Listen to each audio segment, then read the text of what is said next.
ಬಿಸಿಲು ನಾಡು ಅಂತಾನೆ ಕರೆಸ್ಕೊಳ್ಳೋ ರಾಯಚೂರಿನ ವಿಶೇಷತೆ ಏನು? Welcome to the day 3 of ನಮ್ಮ ನಾಡು. ರಾಯಚೂರು ಎಂಬ ಪದಕ್ಕೆ ಎರಡರ್ಥ ಇದೆ. ರಾಯ ಅಂದ್ರೆ ರಾಜ, ರಾಜನಿದ್ದ ಊರು ರಾಯಚೂರು ಆಯಿತು. ಹಾಗೆ ತೆಲುಗುನಲ್ಲಿ ರಾಯ್ ಅಂದ್ರೆ ಕಲ್ಲು, ಕಲ್ಲುಗಳಿಂದ ತುಂಬಿದ ಜಾಗವನ್ನ ಜನ ರಾಯಚೂರು ಅಂತ ಕರೆದ್ರು. ಮುಂಚೆ ಹೈದರಾಬಾದ್ ರಾಜ್ಯವನ್ನ ಸೇರಿದ್ದ ಈ ರಾಯಚೂರು 1956ರ ಏಕೀಕರಣದಲ್ಲಿ ಕರ್ನಾಟಕ ರಾಜ್ಯವನ್ನ ಸೇರ್ಕೊಳ್ತು. ಉತ್ತರದಲ್ಲಿ ಕೃಷ್ಣಾ ನದಿ, ದಕ್ಷಿಣದಲ್ಲಿ ತುಂಗಭದ್ರಾ ನದಿಗಳ ಮಧ್ಯೆ ಇರುವ ಈ ರಾಯಚೂರು ಜಿಲ್ಲೆಯನ್ನ ದೋ ಅಬ್ ಅಂತ ಕರೀತಾರೆ. ದೋ ಅಬ್ ಅಂದ್ರೆ ಪರ್ಷಿಯನ್ ಭಾಷೆಯಲ್ಲಿ ಎರಡು ನದಿಗಳ ಮಧ್ಯೆ ಇರುವ ಜಾಗ ಅಂತ ಅರ್ಥ.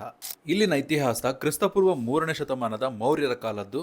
ಮಸ್ಕಿಯ ಶಾಸನದಲ್ಲಿ ಅಶೋಕನನ್ನ ದೇವನಾಂಪ್ರಿಯ ಎಂದು ಕರೆದಿರುವ ಉಲ್ಲೇಖ ಇದೆ. ವರಂಗಲ್ನ ಕಾಕತೀಯರು 1294ರಲ್ಲಿ ರಾಯಚೂರಿನಲ್ಲಿರುವ ಈ ಕೋಟೆಯನ್ನ ನಿರ್ಮಾಣ ಮಾಡ್ತಾರೆ. ನಂತರ ಇಲ್ಲಿ ವಿಜಯನಗರ ಸಾಮ್ರಾಟರು, ಬಹುಮನಿ ಸುಲ್ತಾನರು ಹಾಗೂ ಮೊಘಲರು ಕೂಡ ಆಳ್ತಾರೆ. ಅಟ್ಟಿ ಗೋಲ್ಡ್ ಮೈನ್ಸ್ ದೇಶದ ಅತ್ಯಂತ ಹಳೆಯ ಮತ್ತು ಈಗಲೂ ಆಕ್ಟಿವ್ ಇರುವ ದೇಶದ ಏಕೈಕ ಗೋಲ್ಡ್ ಮೈನ್ ಆಗಿದ್ದು ನಮ್ಮ ಕನ್ನಡಿಗರ ಹೆಮ್ಮೆಯಾಗಿದೆ. ಕರ್ನಾಟಕದ ಮೊಟ್ಟ ಮೊದಲ ಥರ್ಮಲ್ ಪವರ್ ಪ್ಲಾಂಟ್ ಶಕ್ತಿನಗರ.